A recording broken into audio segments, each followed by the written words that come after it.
Welcome back to Top 5 Auto Repairs. In today's topic, I'm going to show you guys how to test for a bad AC clutch and when it is time to replace it.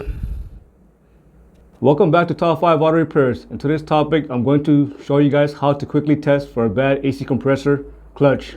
Before replacing this clutch on the AC compressor, a few things must be met in order for power to go straight to the clutch in order for it to work properly. So the first criteria that must be met is going to be Freon.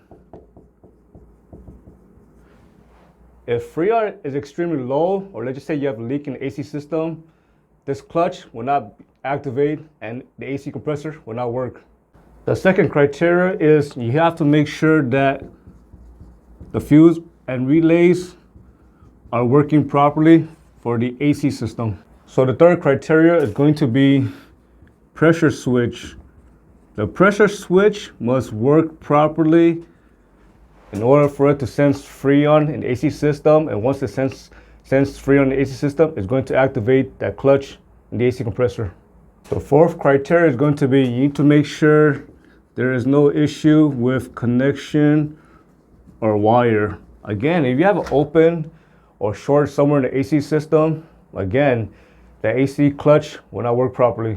And the fifth criteria is going to be you need to make sure this pulley on the AC compressor is not damaged or is coming apart. You also need to make sure that the AC belt is still on the vehicle. So we're going to put pulley and belt.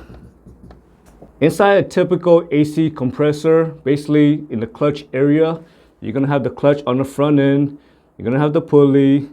On the back end over here, you're going to have the magnetic clutch coil. You're going to have a bearing right in the middle. You're going to have a spacer about this part over here. And you're going to have two snap rings, one over here and one over here. Basically, the first snap ring is to remove the front end of the clutch. And the second snap ring is to basically to remove the magnetic clutch coil. It is easy to test for a bad AC clutch. So on a typical AC compressor, when you look at the connection, you're either going to have two prongs, which is going to be ground and power, or you're going to have one prong, which is going to be power, and the body of the AC compressor is going to be ground. On the vehicle, this AC pulley is always spinning no matter what, but the AC compressor is not working yet. In order for the AC compressor to work, power must be supplied to the clutch coil, and once the clutch coil receives power, it's going to pull the AC clutch, and it's going to go toward this direction, and it's going to grab together with the pulley. It's going to start to spin. Once it starts to spin together, now the AC compressor is working properly.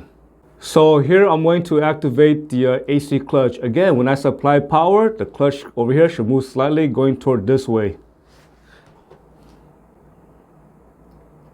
Here I am supplying power. As you can see, there is no response. So again, when you supply power, again, this AC clutch on the front end should move in slightly this way. If you don't see it move and there's no clicking noise at all, again, that's how you know the clutch coil had failed and it's time to change that AC clutch. I hope you found this video useful. As always, thank you for watching and subscribe to Top 5 Auto Repairs.